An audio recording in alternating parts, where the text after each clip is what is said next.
কি অবস্থা মানা? গতকালকা পাকিস্তান আর ইউএস এর ম্যাচ কেমন উপভোগ করলা? সাকিব ভাই,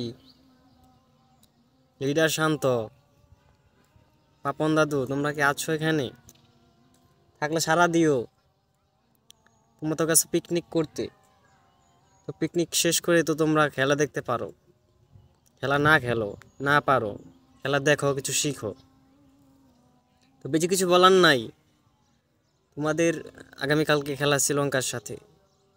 তো গতকালকে যেই খেলাটা দিল ইউএসএ পাকিস্তানকে নাকানি চুবানি খাইয়ে এবং পরিশেষে সুপার ওভারে নিয়ে তাদেরকে গণধোলাই করে এক ওভারে 20 রানের টার্গেট ইউএসের।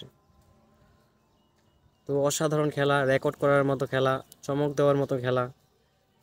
তো খেলাটা মনে হয়েছিল যে ফাইনালের মতো না, গ্র্যান্ড ফাইনাল। এবারে বিশ্বকাপে ফাইনাল ম্যাচটা হয়তো এরকম হতে পারে বা এটাই হবে, এরকম একটা চমক দেখা গেছে খেলার মধ্যে। তো শুভকামনা ইউএসএ টিমের জন্য। তারা যেভাবে স্টার্ট করেছে, তারা প্রথম দুটি ম্যাচ অসাধারণ খেলেছে, 2 ম্যাচে উইন। এবং পাকিস্তানের যে বিশ্বকাপ যাত্রা, সেটা হয়তো হার দিয়ে শুরু হলো। তো জানি না পাকিস্তানের কপালে কি আছে, এক গ্রুপে এক গ্রুপে 4টি দল করে, সেক্ষেত্রে 2 দল পরের রাউন্ডে উঠবে এবং 2 দল বাদ হবে। তো যেহেতু ভারত অনেক শক্তিশালী দল, আমি মনে করছি যে ভারত যেহেতু প্রথম ম্যাচেই ভালো কামব্যাক করেছে, ভালো খেলা দেখিয়েছে তাদের, তো আশা করছি যে ভারত উঠে যাবে তাদের গ্রুপ থেকে।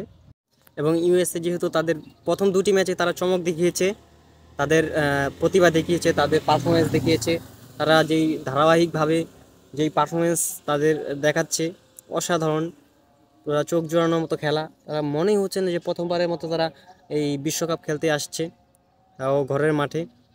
তো শুভকামনা ইউএসএ টিম, তারা সবসময় ভালো করুক। এবং মায়ের দোয়া ক্রিকেট টিমের জন্য কিছু বলার নাই, শুধু এতটুকুই বলার আছে যে শ্রীলঙ্কার সাথে যেন তারা প্রথম ম্যাচটা জয় দিয়ে শুরু করে এবং তারা যেন কামব্যাক করে। শ্রীলঙ্কা, তারপরে আছে সাউথ আফ্রিকা, তারপরে ম্যাচ নেদারল্যান্ডস, তারপরে আছে আপনার নেপাল হয়তো। তো যাই হোক, তারা যদি শুরুটা ভালো করতে পারে, অবশ্যই আমরা আশা করব যে বিশ্বকাপে ভালো একটা অবস্থানে পৌঁছাবে বাংলাদেশ ক্রিকেট টিম। তো অনেক অনেক শুভকামনা সাকিব আল হাসান এবং শান্ত, লিটন দাস, সৌম্য সরকার, তো অল দ্য প্লেয়ার্স। ধন্যবাদ।